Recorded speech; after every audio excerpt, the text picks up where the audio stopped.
और इस कड़ी में डिपार्टमेंट ऑफ यूथ अफेयर्स से मैं आवाज़ देना चाहूँगी। भारतेंदु राजस्थान से हमारे बीच में मौजूद हैं। तालियों की जो ध्वनि है उसमें जोश, उत्साह, उमंग की ज़रूरत है। बहुत स्वागत भारतेंदु आपका। महात्मा गांधी पे आपके विचार। देश की शिराओं में संचारित युवा शोणित को सादर प्रणाम। भारतेंदु नेहरू युवा केंद्र झुंझुनू से बनगोठड़ी के लाल शहीद कैप्टन जगदेव सिंह पूनिया के राज्य त्याग, प्रेम, सौंदर्य, शौर्य की भूमि राजस्थान से आया हूं। वर्तमान विश्व जहां विध्वंसकारी शक्तियों ने मानवता के अस्तित्व को खतरे में डाल रखा है, वहां गांधी जी की अहिंसा एक आशा की किरण है। महात्मा के विचारों की यह श्रृंखला मोहनदास से प्रारंभ हो गई थी। बचपन में मोहन ने चोरी कर ली, पूछने पर स्पष्ट मना कर दिया। जांच में मालूम हुआ मोहन चोर थे। पिता करमचंद गांधी ने उनसे छड़ी मंगवाई। पिटाई के डर से मोहन की आंखें बंद थी, छड़ी लगने की आवाजें आ रही थी, किंतु दर्द नहीं हो रहा था क्योंकि पिता स्वयं को मार रहे थे।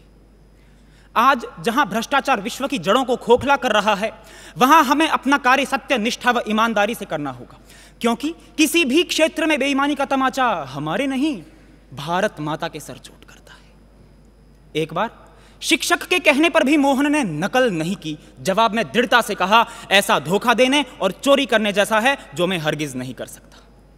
साथियों, वर्तमान में जिस प्रकार से भारत में पेपर लीक हो रहे हैं, उस समय इस प्रेरक प्रसंग की प्रासंगिकता प्रत्यक्ष प्रतिबिंबित प्रतीत होती है।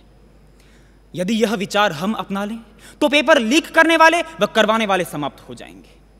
युवाओं को जानना आवश्यक है, जब गांधी जी अपनी वकालत का पहला मुकदमा लड़ रहे थे, तब उनकी टांगें कांपने लगी और वे बिना बहस किए बैठ गए।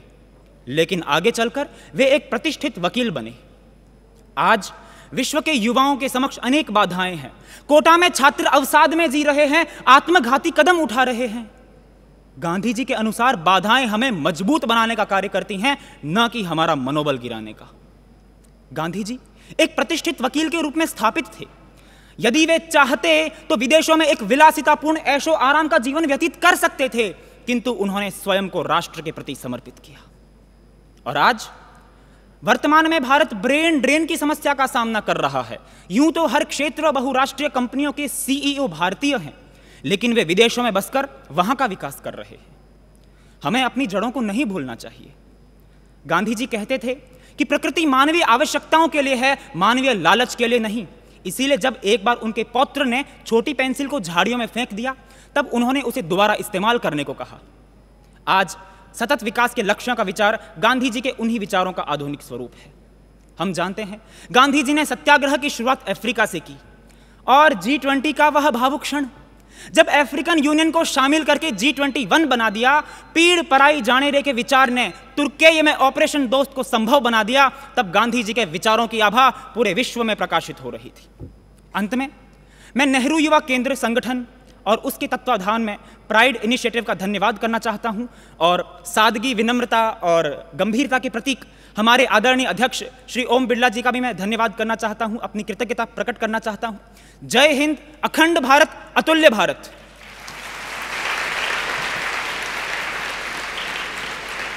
बहुत सुंदर भारतेंदु, आपको सुनकर हम भी कृतज्ञ हुए। और आज इतने सुंदर सुंदर विचार देश के युवाओं के